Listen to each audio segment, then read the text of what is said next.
उत्पत्ति अध्याय 8। जल प्रलय का अंत।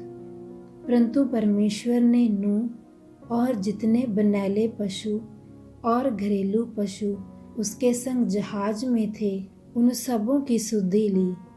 और परमेश्वर ने पृथ्वी पर पवन बहाई और जल घटने लगा और गहरे समंदर के सोते और आकाश के झरोखे बंद हो गए और उससे जो वर्षा होती थी वह भी रुक गई। और 150 दिन के पश्चात जल पृथ्वी पर से लगातार घटने लगा।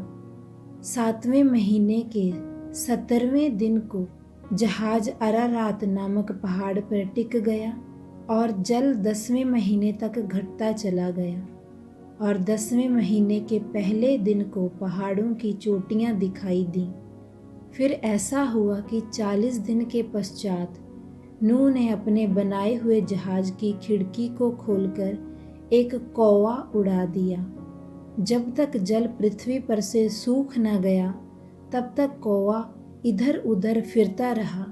फिर उसने अपने पास से एक कबूतरी को भी उड़ा दिया कि देखे कि जल भूमि पर से घट गया कि नहीं।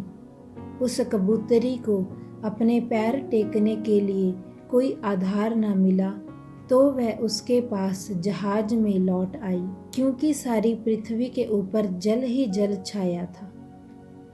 तब उसने हाथ बढ़ाकर उसे अपने पास जहाज में ले लिया। तब और 7 दिन तक ठहर कर उसने उसी कबूतरी को जहाज में से फिर उड़ा दिया। और कबूतरी सांझ के समय उसके पास आ गई तो क्या देखा कि उसकी चोंच में जैतून का एक नया पत्ता है। इससे नूह ने जान लिया कि जल पृथ्वी पर घट गया है।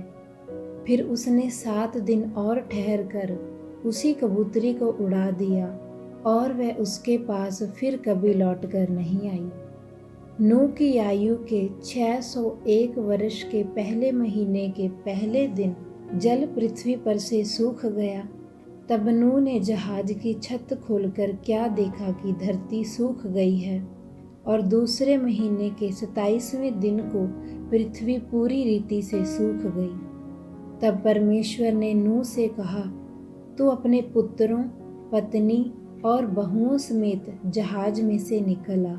क्या पक्षी, क्या पशु, क्या सब भांति के रेंगने वाले जंतु जो पृथ्वी पर रेंगते हैं, जितने शरीरधारी जीव जंतु तेरे संग हैं, उन सब को अपने साथ निकाल ले आ, कि पृथ्वी पर उनसे बहुत बच्चे उत्पन्न हों और फूले फलें और पृथ्वी पर फैल जाएं।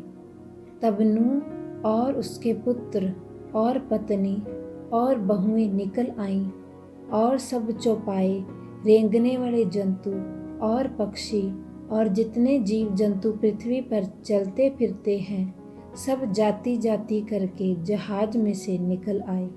तब नूह ने यहोवा के लिए एक वेदी बनाई और सब शुद्ध पशुओं और सब शुद्ध पक्षियों में से कुछ कुछ लेकर वेदी पर होम बलि चढ़ाया। इस पर यहोवा ने सुखदायक सुगंध पाकर सोचा, मनुष्य के कारण मैं फिर कभी भूमि को शाप ना दूंगा। यद्यपि मनुष्य के मन में बचपन से जो कुछ उत्पन्न होता है वह बुरा ही होता है, तो भी जैसा मैंने सब जीवों को अब मारा है वैसा उनको फिर कभी न मारूंगा। अब से जब तक पृथ्वी बनी रहेगी तब तक बोने और काटने के समय ठंड और तपन, धूपकाल और शीतकाल, दिन और रात निरंतर होते चले जाएंगे।